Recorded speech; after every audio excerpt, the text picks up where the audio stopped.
She sat in the dark that night, the sound of rain hitting the old tin roof, mixing with the muffled cries that she tried so hard to silence inside her chest. A woman who once dreamed of saving lives, now trying to save her own. Her name was Emily Carter, 40 years old, and trapped in a house that no longer felt like home. The bruises on her arms had faded, but the ones on her heart were carved deep. She remembered the girl.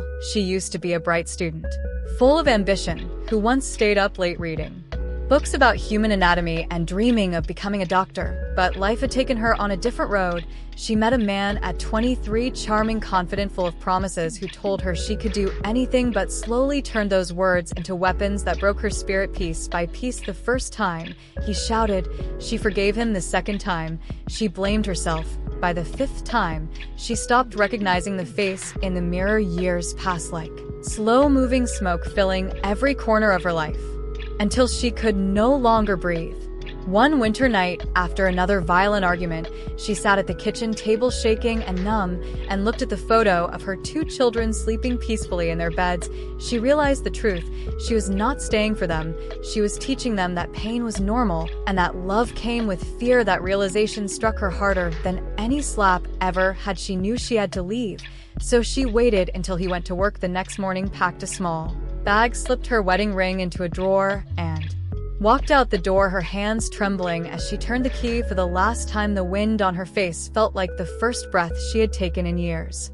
She moved into a shelter for women where the air smelled of disinfectant and sorrow, yet there was also a strange, quiet strength there. Other women, carrying their own stories, each of them broken, yet breathing. She listened to their laughter in the evenings, faint but defiant, and it gave her courage. She got a small job at a diner, cleaning tables, smiling at strangers, pretending everything was okay. But every night when she closed her eyes, she saw a different life calling to her, a life she once dreamed of, but never believed she could have anymore. One afternoon, an elderly nurse came into the diner for coffee and dropped her badge on the counter. Emily picked it up and saw the word hospital shining under the fluorescent lights. Something inside her stirred. The nurse smiled and said, "You have kind eyes, you'd make a good nurse someday," and walked away. Without knowing, she had just ignited a flame that had been sleeping in ashes. That night, Emily sat awake in her small apartment, staring at the ceiling, whispering to herself, "I could still do it. Couldn't I?" 40 years old, 2 kids, tired, broke, and terrified, but maybe it wasn't too late. She started researching community colleges on an old laptop borrowed from the shelter, her fingers trembling as she typed application forms while her children slept beside her. The day she got her acceptance letter, she cried, not because she was happy, but because she was afraid she might fail again, afraid people would laugh at a woman her age sitting in class with teenagers. But when she looked at her daughter drawing on the floor, she realized failure would be not trying. She took her first step onto the college campus with a backpack filled with secondhand books and hope she hadn't felt in decades. At first, everything felt impossible: biology lectures, chemistry equations, late-night study sessions. She worked at the diner all day, then studied. After putting her children to bed, her eyes stung from exhaustion. But there was a quiet fire inside her that kept burning. Whenever doubt crept in, she would whisper, "I survived worse than this." Professors noticed her determination. One of them, a soft-spoken man named Dr. Harris, asked about her story. She hesitated, but eventually told him the truth instead of pity. He gave her respect. He said, "Sometimes people who go through fire come out understanding life better than anyone else's." Words stayed with her like armor. There were moments when her ex found her number and called, shouting threats, telling her she'd never make it, she'd end up nothing but a failure. Again, she would hang up trembling, but the fear no longer controlled her, it fueled her. She kept moving forward, passing one exam at a time, finding friends among younger students who admired her courage. Some called her mom affectionately. She laughed more often than she cried now. When her first year ended, she pinned her report card to the fridge, straight as every single one, and she stood there staring at it, tears falling onto the paper, realizing she was rebuilding not just her future, but her children's belief in strength. When Emily finished her second semester, she felt like she was walking on a tightrope between exhaustion and determination. Every morning, she dropped her kids at school, then took the bus across town to the campus. The smell of coffee and library books became the scent of her new life. She learned to take notes while folding laundry and to study for exams in the glow of a single lamp after her children were asleep. There were days she wondered if she was being selfish chasing her dream instead of giving them a stable life. But when her son proudly told his teacher, "My mom goes to college too," she knew she was giving them something no money could buy. Courage money was still a battle. Rent bills, textbooks, all stacked against her. She started doing night shifts at the diner, sometimes sleeping only 3 hours before class. Her hands ached from scrubbing dishes, but she never complained when the stress grew too heavy. She would take slow breaths in the bathroom, whispering, "You're not back there anymore, you're safe. Keep going." One night, she fainted while studying. The paramedic who helped her said, "You need rest, ma'am," and she smiled weakly, thinking rest was a luxury she couldn't afford. By her third year, Emily was older than almost every other student, but also one of the best. She volunteered at a local clinic just to be near what she loved, seeing the doctors moving with calm purpose. She imagined herself in that white coat. Sometimes patients mistook her for a nurse already. She didn't correct them. She just smiled, maybe because in her heart, she could already feel it coming true.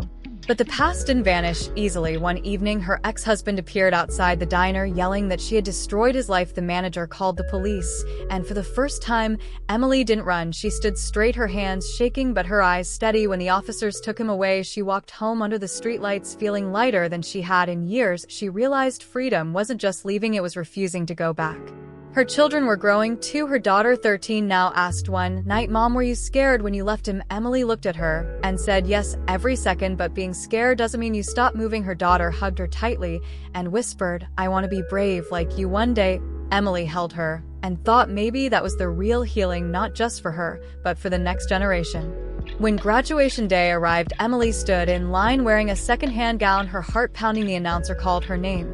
She stepped onto the stage, and the applause echoed through the hall. Her children jumped up, waving in the crowd, tears blurring her eyes. She received her diploma and whispered to herself quietly, "You did it," but deep down she knew it was only the beginning. That night she sat on her small balcony staring at the stars, remembering everything she had survived, and suddenly the idea of becoming a doctor no longer felt impossible. She applied to several medical schools, knowing rejection might come, but believing she had earned the right to try. She wrote her essay late one night, pouring her entire life into those pages, describing how pain had taught her compassion and how she wanted to turn her wounds into something that healed others. Weeks passed with silence until one afternoon, she received a thick envelope in the mail. She tore it open, her hands trembling, and there it was, an acceptance letter from St. Helena University School of Medicine. Her children screamed with joy. She fell to her knees sobbing, because the impossible had happened again. Her first day of medical school was terrifying. Surrounded by brilliant young students in crisp coats, she felt invisible. Her used stethoscope hung heavy around her neck, but she reminded herself that every scar had brought her here. She didn't come to fit in, she came to belong. The lectures were harder, the labs intense. She struggled to keep up, at first failing one exam. She spent all night crying, then got up and started again. Some professors doubted her, telling her softly, "Perhaps this isn't for everyone," but she smiled politely and said, "Thank you, I'll try again." And she did, and she passed the retake with one of the highest marks in class. She began to earn quiet respect, the kind that wasn't spoken but shown in nods from teachers and glances of admiration from peers. Her roommate, a young student named Clara, once asked how she managed to stay so calm. Emily laughed and said, "After what I've been through, this is easy." Clara didn't understand fully, but she could feel the strength behind those words. There were nights Emily studied until dawn, her eyes red, her heart heavy, but she would whisper, "I'm still here, I'm still fighting." Sometimes she would walk past the hospital ward, watching the doctors and nurses moving swiftly, and she would imagine herself among them, the dream now no longer far away, but just within reach.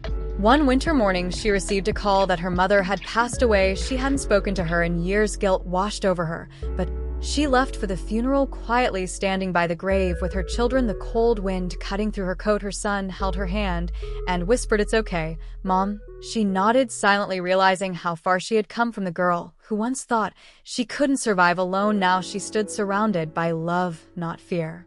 When she returned to school, she threw herself into her studies again. Her resilience became legend among classmates. Whenever someone felt they couldn't go on, they said, "Think of Emily. If she can do it, so can we." She didn't know they said that, but somehow she could feel it, the way hope spreads quietly, like warmth in winter. Years went by, and the woman who once cleaned tables now walked the hospital halls as a student doctor holding charts and listening to patients. Her empathy made her special. She didn't just hear symptoms, she heard stories. She looked into tired eyes and said softly, "I know how hard it is, but you're not alone." Emily's clinical years began before dawn and ended long after the city fell asleep. She woke each morning to the faint sound of her alarm and the quiet breathing of her children still lost in dreams. She made coffee in the dark, whispered a prayer for strength, and drove through empty streets to the hospital, where the smell of disinfectant mixed with the hum of machines. Her first rotation was in the emergency department, and the moment she stepped in, she felt alive. Chaos everywhere, nurses rushing, stretchers rolling, voices shouting codes called over loudspeakers. It was a place of constant noise, but inside her there was stillness of focus she had never known before. Every patient that came through those doors reminded her why she was here. One night, a young woman arrived, bruised, terrified, whispering she had been hurt by her partner. Emily sat beside her, took her hand, and said softly, "You are safe here." The woman looked at her with tears in her eyes, and Emily saw herself 10 years ago. She stayed with her until the social worker arrived, and afterward, she went into the supply closet and cried quietly, not out of weakness, but out of gratitude that she could finally be the person she once needed. Her supervisors noticed how patients calmed in her presence. They said she had something rare, empathy that couldn't be taught. When the other students struggled to stay awake during rounds, Emily stayed alert, scribbling notes, asking questions. Every case was a puzzle, every life a story she wanted to honor. She missed birthdays, sometimes forgot to eat, and carried guilt that her kids spent evenings alone. But every time she doubted herself, her daughter would leave a small note on her desk saying, "Keep going, Mom, we're proud of you." During her pediatrics rotation, she met a little boy named Aaron who had leukemia. His mother rarely left his bedside, and Emily found herself spending extra time with him.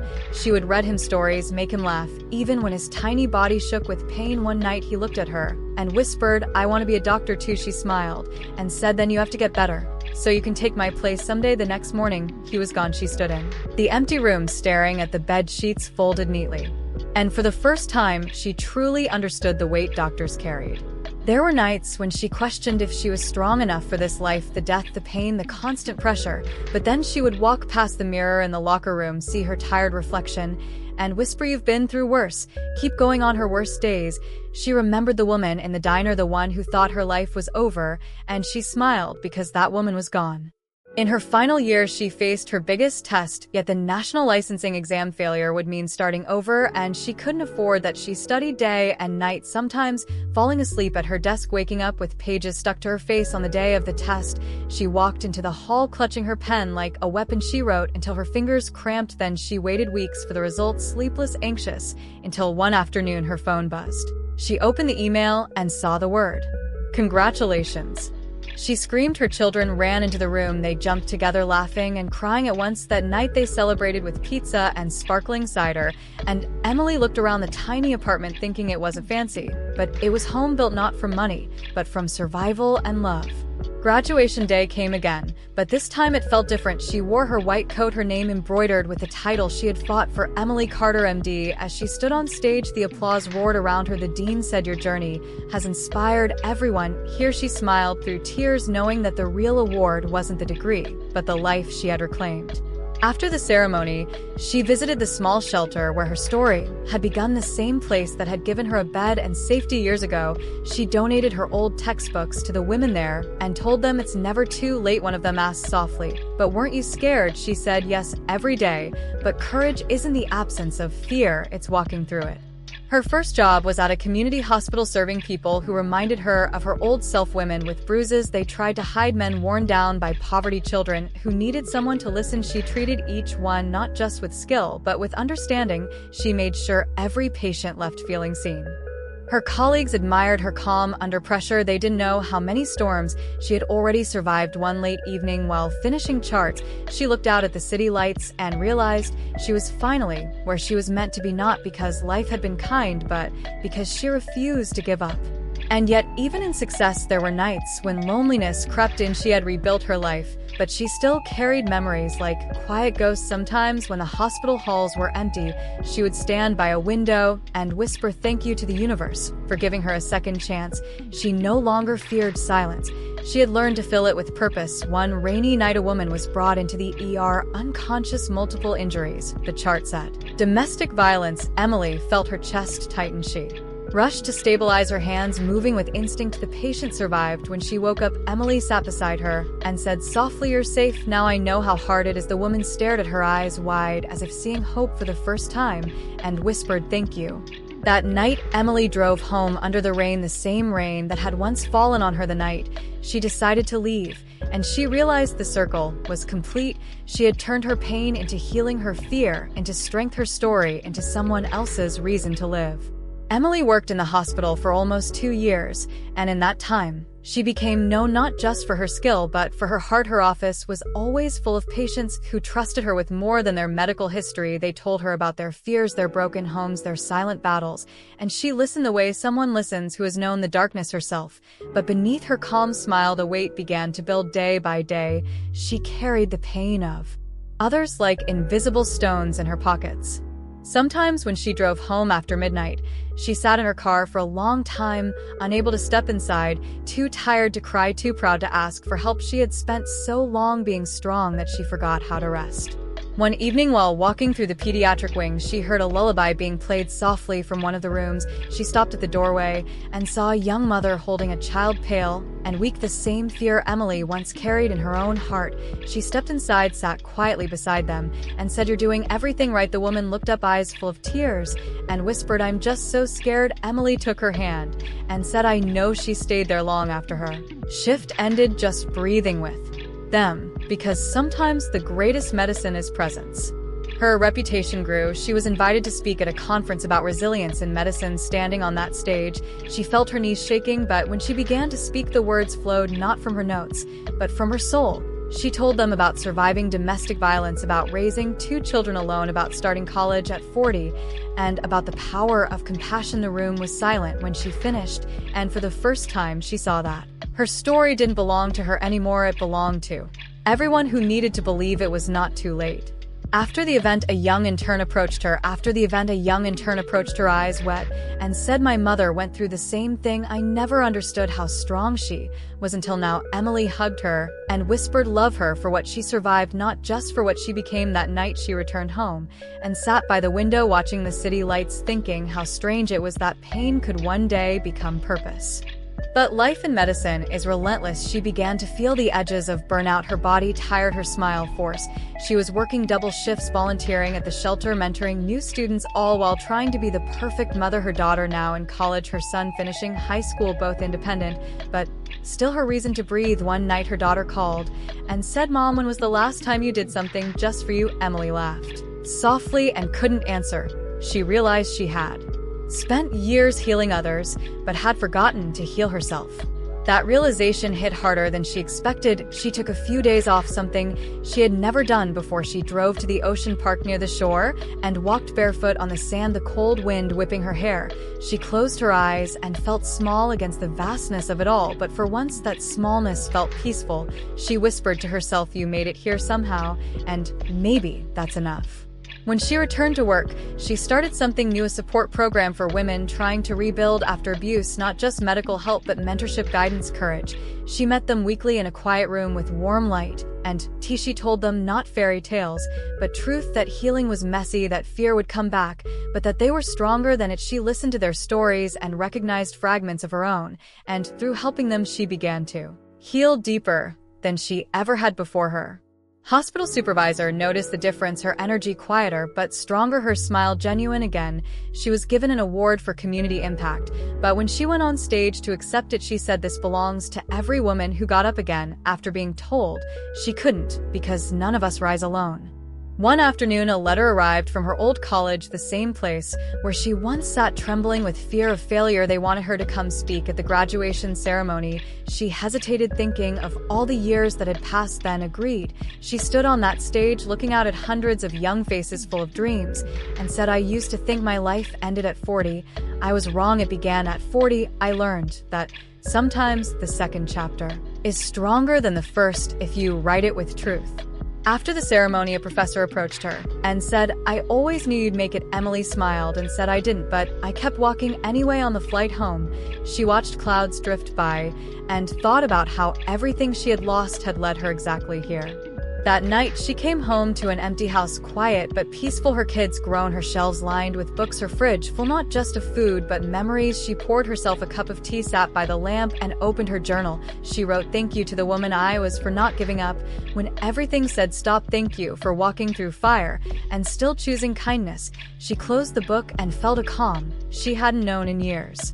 But life had one more test waiting. One winter morning, she collapsed at work from exhaustion. Her colleagues rushed her to the ER, the same place where she had once comforted others. She lay in the bed, eyes fluttering open to bright lights, a nurse whispering, we got you. She stayed in the hospital for 2 days, resting, listening to the sounds of monitors beeping, and realized how fragile life truly was when she was discharged. She promised herself to live slower, to breathe more, to stop treating peace as something to earn. She reduced her shifts, started painting on weekends, something she had loved as a child. She even adopted a rescue dog, a small creature with scars on its back and gentle eyes. She named him Chance, because that's what life had given her, another chance. Years moved quietly after her recovery, and Emily settled into a rhythm that finally felt like life. Instead of survival, mornings began with walks through the park, the sound of leaves under her shoes, and the soft click of her dog's paws beside her. She still worked at the hospital, but now she split her time between treating patients and mentoring new residents. She had become the calm center that everyone leaned on, the one who never raised her voice, who somehow made even the worst news easier to bear. Yet behind that steadiness was memory, the kind that never leaves completely, only softens around the edges. She had learned to live with it like an old scar that sometimes ached in the rain. One afternoon during rounds, she heard a familiar last name on a chart. Her hand froze. The patient was being transferred from another city. The name belonged to her ex-husband. She felt the room tilt slightly as she read the report, liver failure advanced and irreversible. For a long moment, she couldn't breathe. The world seemed to fold in on itself. She hadn't seen him in over 15 years. She thought about avoiding the case, but something deeper whispered, no, face it. So she walked into the dim hospital room where a thin, pale man lay asleep, tubes and monitors around him, his hair gray, his face hollowed. He looked smaller than her memories. When he woke and saw her standing there, his eyes widened, then filled with shame. She didn't speak at first, just stood there, heart pounding. Then she said quietly, hello, it's been a long time. He tried to apologize, words tumbling weakly through his dry lips, but she stopped him with a hand gesture, saying softly, you don't owe me anything, not anymore. I made peace with the past long ago. He looked away, tears rolling down his temples, and whispered, I was wrong. She simply nodded, because there was nothing left to say. Forgiveness had already happened inside her long before this moment. She left the room and stood in the hallway, trembling, not from anger, but release, like closing a chapter she hadn't realized was still open. She went to the hospital chapel, sat in the back row, and let the silence wash over her. She whispered thank you, not to him, but to life itself, for giving her the strength to outgrow her pain. That night, she walked home under the fading streetlights, and for the first time the air felt completely clean. In the weeks that followed, she continued her routine, but something in her shifted. She felt lighter, more certain of what mattered. She spent more time teaching young women in medicine, reminding them that empathy was not weakness. She told them, your story is not a burden, it's your strength. And they listened, because she spoke from a place deeper than textbooks.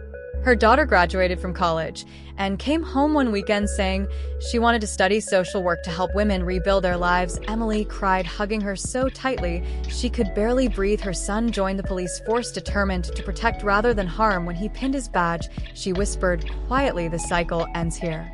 That summer, she took a sabbatical to write a book about her journey. It wasn't a self-help manual, it was a story, raw, honest, full of struggle and grace.